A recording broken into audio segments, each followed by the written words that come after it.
Hi hello welcome to నా reviews Telugu.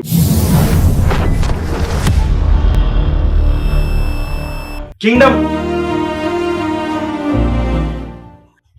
Of the planet of the apes movie review.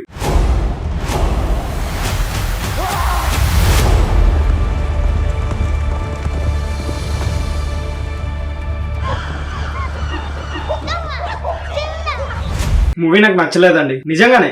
ఎందుకనేది చెప్తా. Story విషయానికి వస్తే war for the planet of the apes కి continue story ఇది. ఆ story end అయ్యాక కొన్ని జనరేషన్స్ తర్వాత ఈ స్టోరీ నడుస్తుంది. ఇక్కడ హీరో నేమ్ నోవా తన క్లాన్ అంటే తన తెగతో ఒక హ్యాపీ లైఫ్ లీడ్ చేస్తూ ఉంటాడు. అప్పుడు ఒక అనుకోని సిచ్యువేషన్ లో ఇంకో క్లాన్ వచ్చి వీళ్ళ స్థావరాన్ని మొత్తం ధ్వంసం చేసి వాళ్ళందరినీ బంధించి తీసుకెళ్తుంది, ఎక్సెప్ట్ నోవా. ఎందుకంటే ఆ టైంలో నోవా చనిపోయాడని అందరూ అనుకుంటారు. ఆ తర్వాత నోవా వాళ్ళ క్లాన్ ని కాపాడడానికి వెతుక్కుంటూ జర్నీ స్టార్ట్ చేస్తాడు. ఆ జర్నీలో తనకు ఒక అమ్మాయి ఎదురవుతుంది. తన పేరు మే, హ్యూమన్ బీయింగ్. అసలు ఆ అమ్మాయి ఎవరు? నోవా వాళ్ళ క్లాన్ ని కాపాడతాడా? ఆ ఆపోజిట్ క్లాన్ వాళ్ళ లక్ష్యం ఏంటి? సీజర్ కి సంబంధించిన స్టోరీ ఈ మూవీలో ఏమైనా ఉంటుందా? ఇవన్నీ తెలియాలంటే మూవీ చూడాలి. There are dangers beyond our village. What a wonderful day!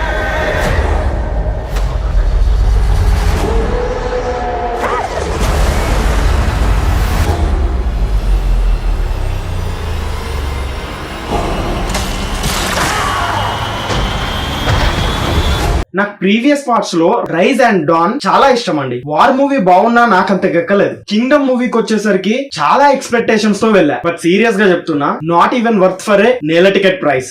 ఏం లేదు మూవీలో. బిగినింగ్ నుంచి ఎండింగ్ వరకు ల్యాగ్ ప్రో మ్యాక్స్ అండి. చాలా అంటే చాలా స్లోగా పోతుంది మూవీ. ఆల్రెడీ కొన్ని రివ్యూస్ వచ్చాయి, అందరూ సూపర్ అంటున్నారు మూవీని. అరే ఏముందన్న మూవీలో?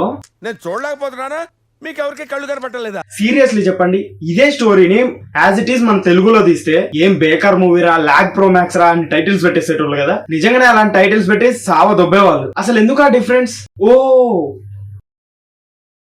మూవీ హాలీవుడ్ అనా, లేకపోతే ఇన్స్టెడ్ ఆఫ్ హ్యూమన్స్ అక్కడ ఏప్స్ మెయిన్ క్యారెక్టర్స్ అనా? మూవీలో చూపించిన మెయిన్ పాయింట్ నాకు చాలా నచ్చిందండి, నిజంగా సూపర్ పాయింట్ అది. బట్ స్టోరీ తీసుకెళ్లిన విధానానికి చాలా డిసప్పాయింట్ అయ్యా. అంత ల్యాగ్ తట్టుకోలేము. అండ్ బ్యాక్గ్రౌండ్ మ్యూజిక్ విన్నంత సేపు నాకు సలార్ మూవీ గుర్తొచ్చింది. అంటే వాళ్ళు కాపీ కొట్టారని నేను అనను, నేను మరీ అంత రావణ్ ఫర్ యూన్ అయితే కాదు, నాకు అలా అనిపించిందని చెప్తున్నా. బట్ ప్లీజ్ మూవీస్ అన్నిటిని ఒకేలా చూడండి.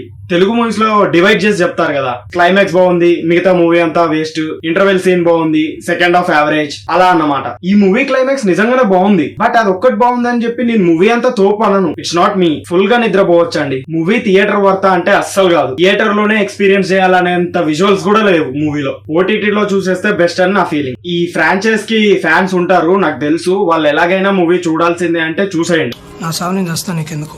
నాకు కూడా ఈ ఫ్రాంచైజ్ ఇష్టమే, బట్ ఫస్ట్ 3 మూవీస్ తో పోల్చుకొని ఈ ఫ్రాంచైజ్ కి ర్యాంకింగ్ ఇస్తే this movie will be in the last place. ఈ మూవీకి నేను ఇచ్చే rating 2. So finally Kingdom of the planet of the apes movie is a boring film with a good story plot. No bend for your king. Never.